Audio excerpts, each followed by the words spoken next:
Hello everyone, my name is Sema. I will be discussing an insider attack. In this presentation, I will be talking about an insider and what an insider attack is. I will equally talk about the motives of insider attack and what companies are doing wrong and some of preventive measures.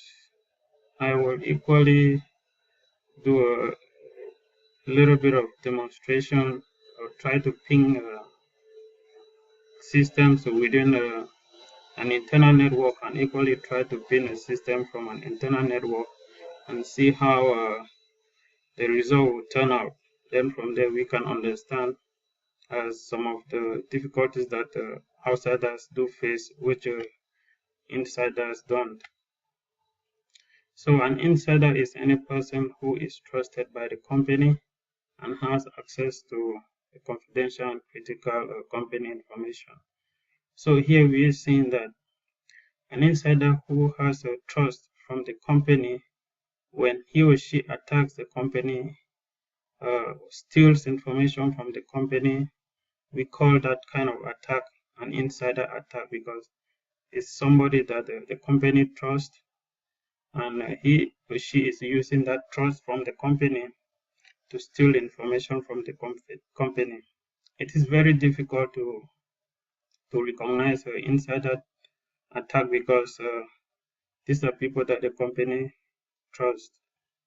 Some of the insiders that the company deals with, we have employees, we have contractors, subcontractors, students in the case of educational institution, we have third-party vendors, businesses, and computer services.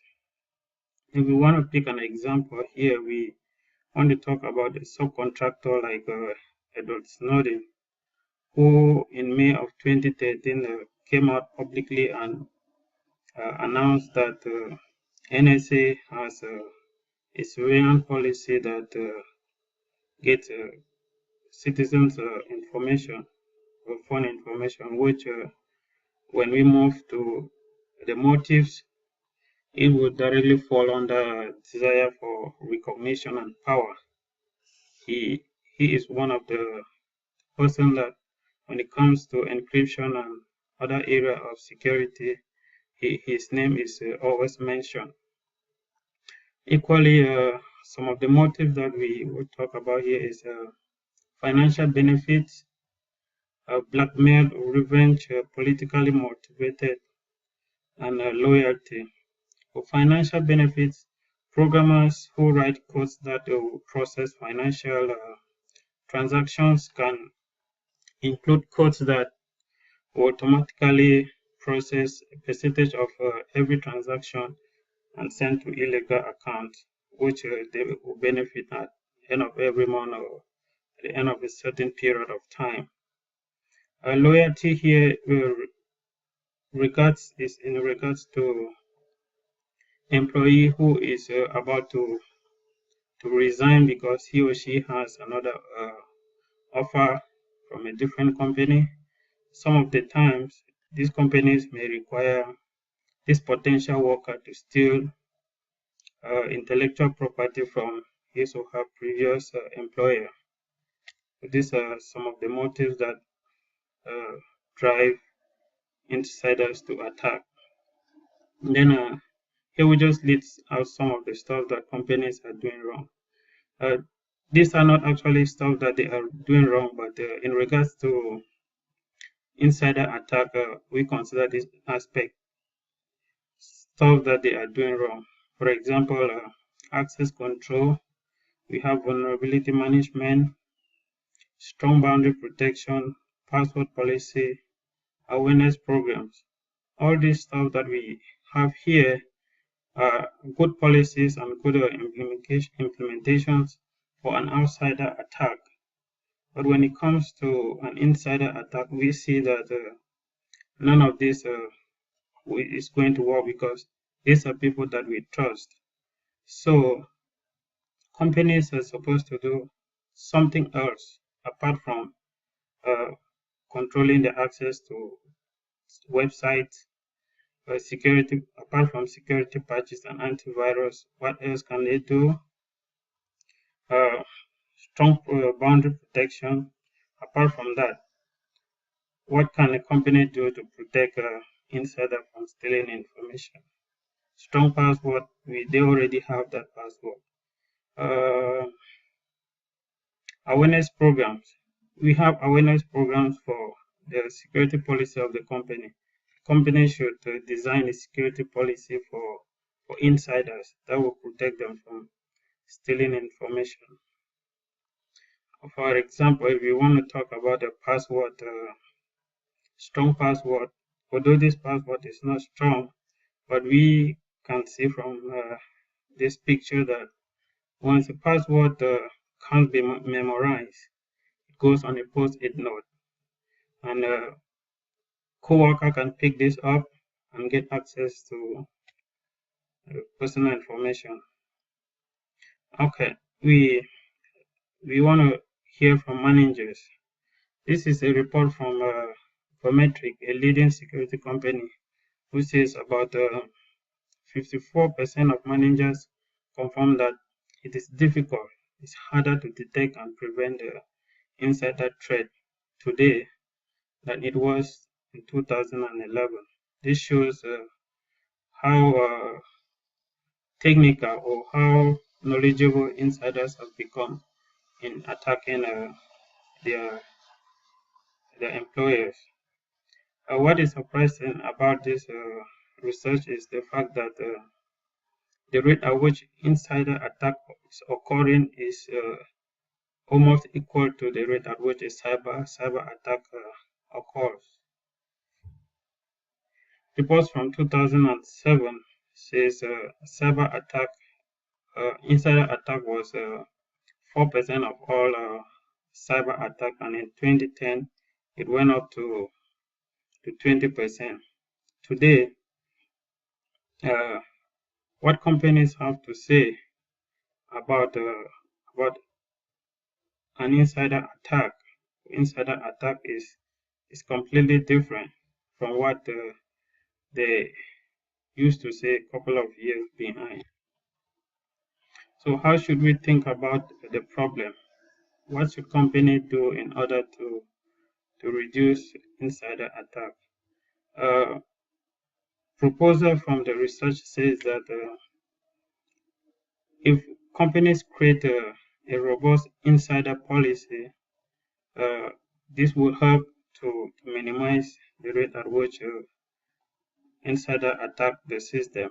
Some of those policies are what they have to do, what they are not supposed to do. These policies equally should be easy to understand to everybody, not only the technologists. And equally, the rules should apply to everybody, including senior management. It should raise awareness. Companies should be open to everyone on security concerns. When a data breach occurs, everyone should be notified and everyone should understand how it happened so that they can prevent a future or happening. Customized training according to department. Depending on the department that you work on, the target may be different. Somebody who works in finance, basically target will be financial. Somebody who works in production, it might be still in a company intellectual property. So how should we think about the problem? This is basically when you want to hire somebody, you want to look for hints on the resume. You want to look for moral scenarios and see how persons behave. Criminal background check should be done thoroughly. Companies should employ rigorous subcontracting processes, monitor and audit the system regularly, grant access based on rule, institute penalty for misconduct. These are some of the stuff that companies can do that will reduce the rate at which insiders attack. So here, what I want to demonstrate here is I first want to, this is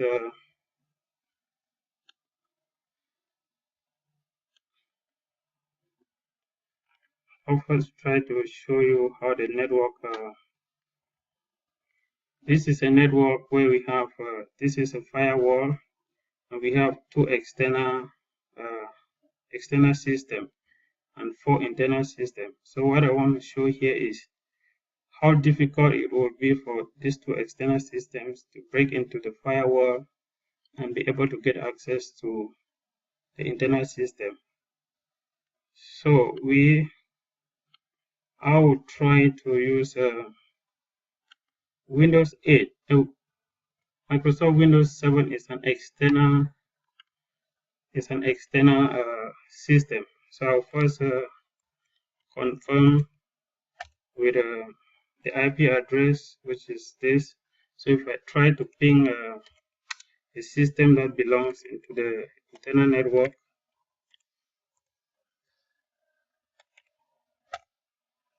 try to ping system that belongs into an internal network, based on the response, you see that the request timed out, meaning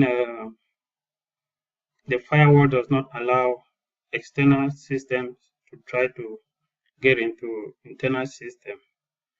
So packet sent 0, packet received 0, so lost for 100%. Then if we go to an internal network, this system is one of the systems that is in the internal network. So if we try to ping system that belongs to the external network, and see the system that belongs to an external network is easy to ping. So equally, we want to ping. It's easy to ping an external network from an internal network, but it's impossible to. It's difficult to ping an internal network from an external network. So here I want to ping an internal network system from an internal system. So I will pin 1 and 2.168.1.100. So if we see from the result that when you try to ping a system that belongs to the same internal network, 4 packets were sent, 4 packets were received, and not the packets were lost. So this is just to show that it's easier for somebody within a network to get access to computers in the network if the person has that knowledge and skill. But with somebody from an external network, it will be difficult. Although there are things that can be done to get access into internal system from the external network. This will conclude our presentation on insider attack. I hope that you were able to learn something from the presentation. Thank you for watching.